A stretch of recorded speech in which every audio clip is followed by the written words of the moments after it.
Mind yourself. Hi, this is Aide Adum. You can call me the voice merchant. We're going to cover public speaking, presentation, we're going to cover voiceover, and what I want you to come away from this masterclass with, one thing, courage. And just get you to that point where you are confident, because that's who you are. I know you can take it. I know you can make it. Doesn't matter what you're going through. You're strong enough to do what you got to do. People have asked me about the business of what I do.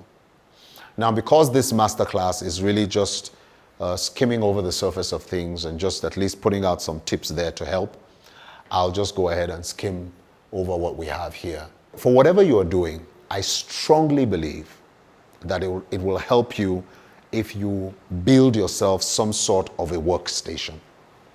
So if you're a carpenter, you have your carpenter's shed where you do your work. So if you're a presenter, you should have your presenter's shed. Basically, a studio or a setup. If you work on radio, have a setup where you can record your voice and hear your recorded voice and learn how to improve on your recorded voice. If you're someone that presents on TV, get yourself a good phone or a camera and record yourself so that you can improve. Okay?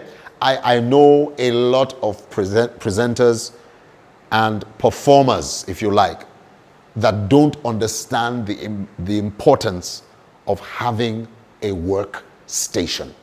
You need a workstation, especially if you intend to progress, improve, and get to the top of your game. You need a workstation. And of course, you must incorporate technology into your workstation, all right? I'm a producer. I produce music. Now, if I have my studio, my musical studio, I can't say, okay, I need a workstation. So I go and buy myself a set of drums, I buy keyboards, I buy speakers, and then I hire people, and that's my studio. No, I need to incorporate technology. So I have a laptop, and it has a music program on it, and I can use that, to produce what I produce, because the technology is there, and it will amaze you where we are going with technology.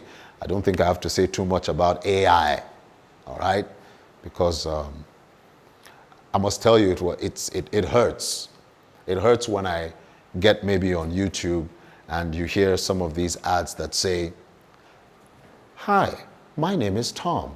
I bet you can't figure out that I am not a real voice. I'm a computer-generated voice." Oh my goodness! Don't talk to me. I don't want to hear your voice. All right, but that's where we're going. And they're not only doing it with voices, they're doing it with images now, all right? So use technology, use technology. Now, with legal representation,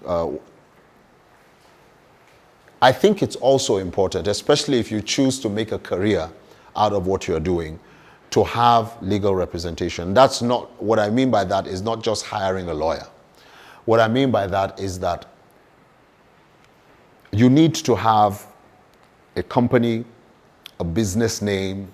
You need to have some other kind of entity besides your own personal self to be identified with in the marketplace. All right? And it must be an entity that legally is viable.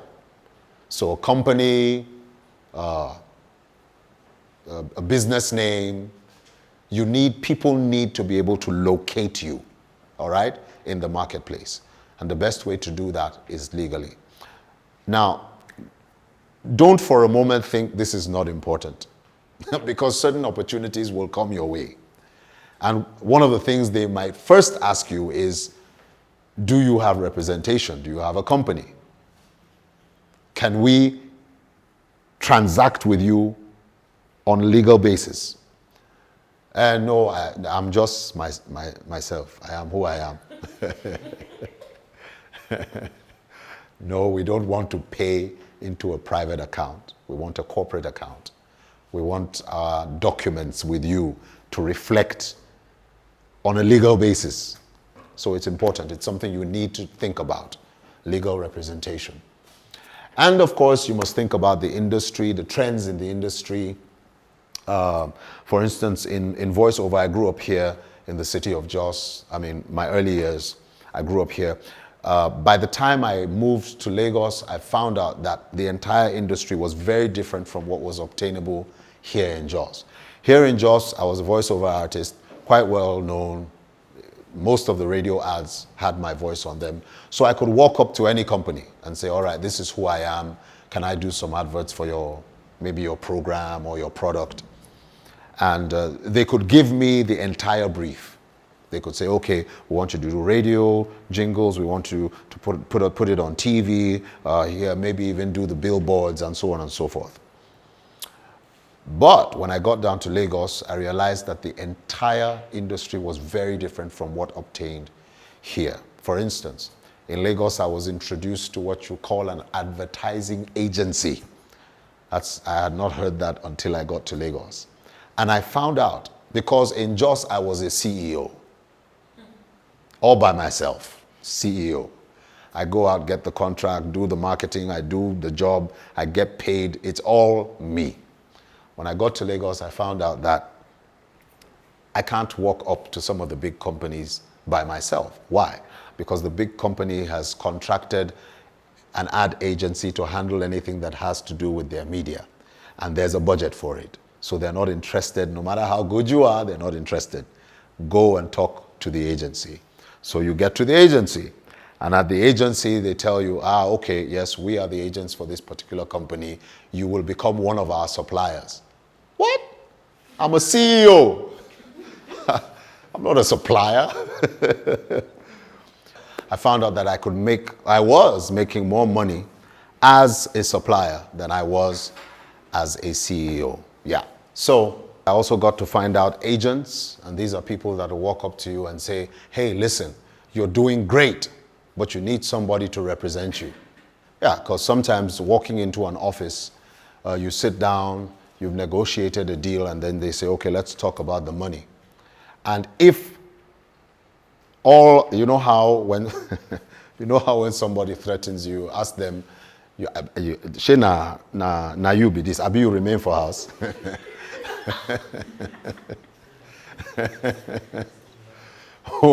When they see that this is all of you and you no remain for house, then your leverage to negotiate drops. But if you have someone that can represent you, so after you've talked the deal and they say, okay, let's talk money, you say, no, my financial manager is going to come in and talk to you on that. I don't handle. So you remain for house. If you do the kind of business that most people in media and entertainment do, it's based on talent.